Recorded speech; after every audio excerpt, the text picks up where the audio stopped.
नमस्कार मित्रांनो, सगळ्यांचे स्वागत माझ्या कॉमन मॅन या यूट्यूब चॅनलवर.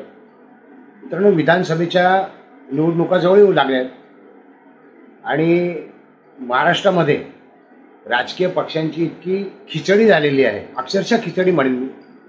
आणि 2019च्या निवडणुकानंतर म्हणजे निकालानंतर ही सगळी खिचडी व्हायला सुरुवात झालेली आहे. आता त्यासाठी कोण जबाबदार आहे? मग उद्धव ठाकरे आहेत की देवेंद्र फडणवीस आहेत? कोणी कोणाचा शब्द मोडला? हे सगळ्या गोष्टी सिद्ध होऊ शकत नाहीत अशा आहे. मात्र 2019 साली आघाडी झाली, अशा विचारांची आघाडी झाली की जे कधीच एकत्र येऊ शकणार नाही असे वाटले होते. काँग्रेस, राष्ट्रवादी काँग्रेस आणि उद्धव बाळासाहेब ठाकरे शिवसेना, म्हणजे त्यावेळी अखंड शिवसेना होती.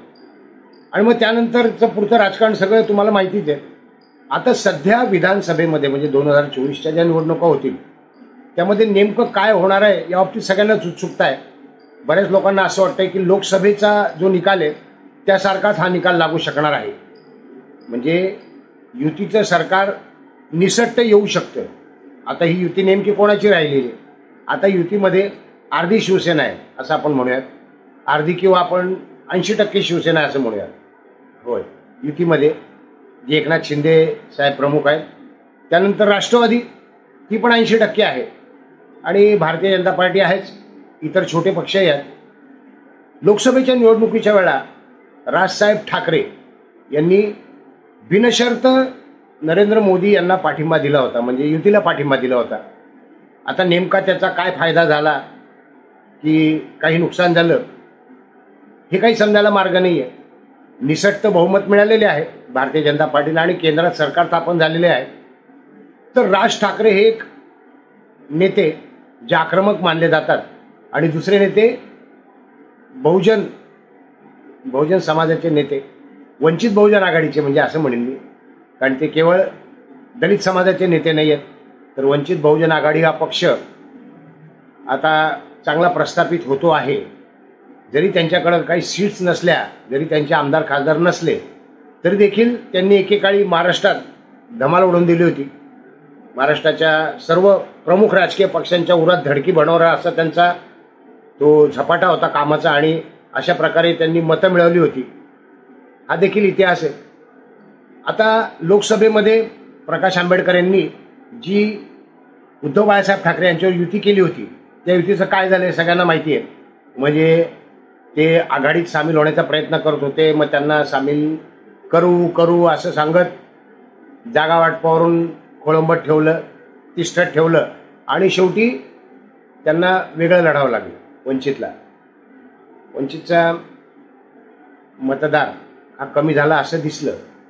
दुर्दैवाची गोष्ट आहे. मतदार कमी का झाला तर याचं कारण अनेक आहेत, ते मी मागच्या व्हिडिओमध्ये सांगितले आहेत.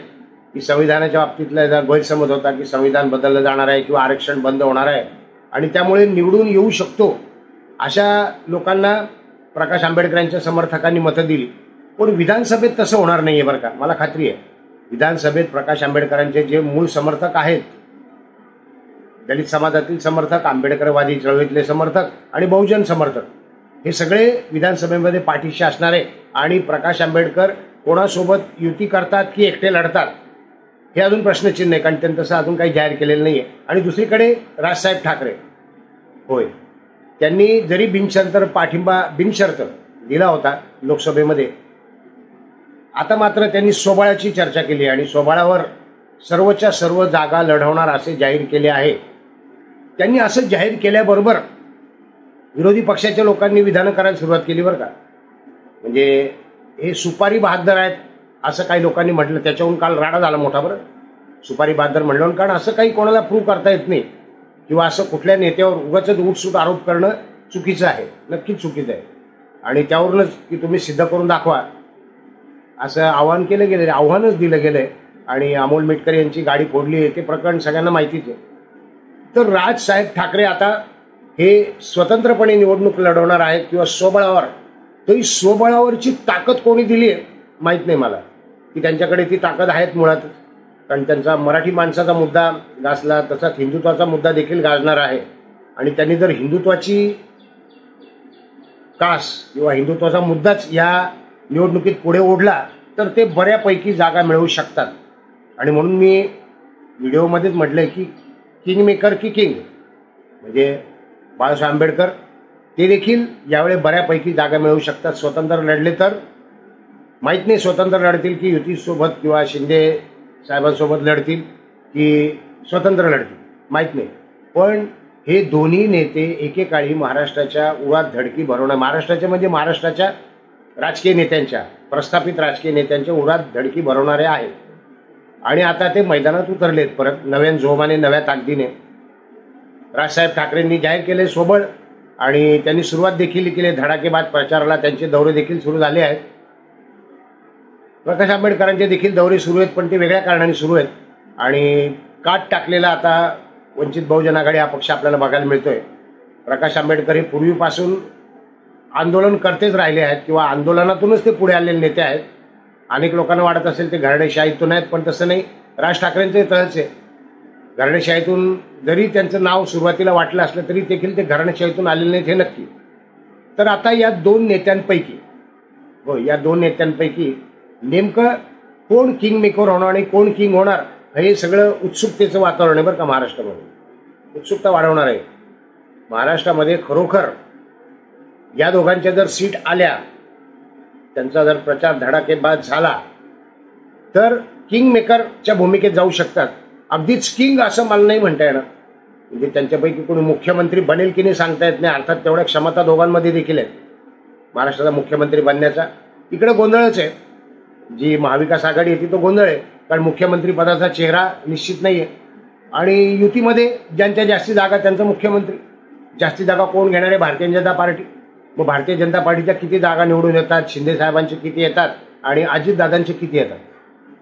ह्या दोन्ही खिचड्या म्हणतो मी, कारण काही सांगता येत नाही बरं कोण कोणाबरोबर शेवटपर्यंत राहील, काही सांगता येत नाही. अनेकांना अजूनही असं वाटतंय की राष्ट्रवादी पुन्हा एकत्र येऊ शकते, म्हणजे शरद पवार आणि अजितदादा पवार एकत्र येतील.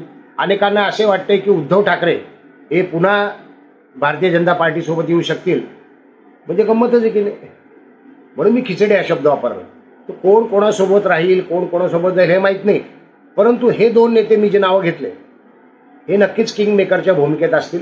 दोघांच्या स्वभावात थोडा फरक आहे. आक्रमक दोघंही बोलतात, मात्र राजसाहेबांची आक्रमकता थोडीशी जास्त आहे, त्यांच्या कार्यकर्त्यांची आक्रमकता. आणि प्रकाश आंबेडकर हे चौकटीत राहून, होय संविधानाच्या चौकटीत कायद्याचे पालन करून आक्रमक असतात. तर मतदार यांच्याकडे कौल देणार का? सर्वधर्मीय मतदार मी विचार करतोय, कारण सध्या आता मुस्लिम समाजाबाबत एक असा समज आहे की ते सगळे काँग्रेसला किंवा भारतीय जनता पार्टीच्या विरोधी जे असतील त्यांना मत द्यायचं मुस्लिम समाजाने ठरवलेलं आहे. आणि ते एक गठ्ठा मत पडणार आहे वेगवेगळ्या मतदारसंघामध्ये. ते निवडणुकींवर लक्षात आहे आपल्याला. पण तरी देखील राज ठाकरे आणि प्रकाश आंबेडकर हे दोघं प्रभाव पाडणार आहेत या निवडणुकीत. आणि आपल्याला आता गंमत बघायची फक्त की कोण किंग आणि कोण किंग मेकर, किंवा दोघंही किंग मेकर असतील का त्या भूमिकेत, आणि दोन्ही आपापल्या पक्षाच्या कार्यकर्त्यांना एक समाधानकारक असा निकाल मिळवून देतील का, आणि महाराष्ट्र जी खिचडी सगळी झालेली आहे ती योग्य दिशेला जाईल का, बघूया. वेळ अजून, निवडणुका तारखा सगळ्या जाहीर होऊन निवडणुका होईपर्यंत, निकाल लागेपर्यंत या दोघांनी अशाच पद्धतीने बाजू लढवावी, आपला प्रचार सुरू ठेवा अशीच माझी इच्छा आहे. प्रकाश आंबेडकर तर आता 7 तारखेला मंडल दिन साजरा होणार आहे छत्रपती संभाजीनगरमध्ये, तिथे मोठी सभा पण घेतील. मागच्या व्हिडिओत म्हटलं की मीडियावाले अतिशय नालायक आहेत. मीडियावाले त्यांच्या सभेला होणारी गर्दी अजिबात दाखवत नाहीत. त्यांचे बाईट दाखवतात, त्यांच्या भाषणाचा एखादा बाईट दाखवतात सभेतल्या, पण सभेला गर्दी किती होते, आणि मला शंका येते की प्रचंड गर्दी होते आहे. आणि ती गर्दी मुद्दाम महाराष्ट्रातल्या जनतेला दाखवली जात नाही आहे, आरोप म्हणा हवं तर माझा. तर मीडियावाल्यांनी असं पद्धतीने बायस वागता कामा नये अशी माझी अपेक्षा आहे. राज ठाकरेंच्या बाबतीत देखील असं घडू शकतं की पुढे त्यांच्या सभेला देखील त्यांची सभा जर झाली तर गर्दी दाखवली जाणार नाही, किंवा कदाचित त्यांच्या केवळ बाईट्स घेत जातील, आणि त्यांनी जर काही एखादी रॅली काढली तर त्या रॅलीची नक्की योग्य माहिती दिली जाणार नाही. याचं कारण आहे की प्रस्थापित पक्ष त्यांना पुढे येऊ देण्यात अडथळे निर्माण करतीलच. त्यामुळं उत्सुकता आहे हे दोन नेते कशा पद्धतीने पुढे जातात. व्हिडिओ आवडला असेल तर लाईक करा, शेअर करा, सबस्क्राईब करा. भेटूयात नवीन व्हिडिओत कॉमन मॅनसह. धन्यवाद.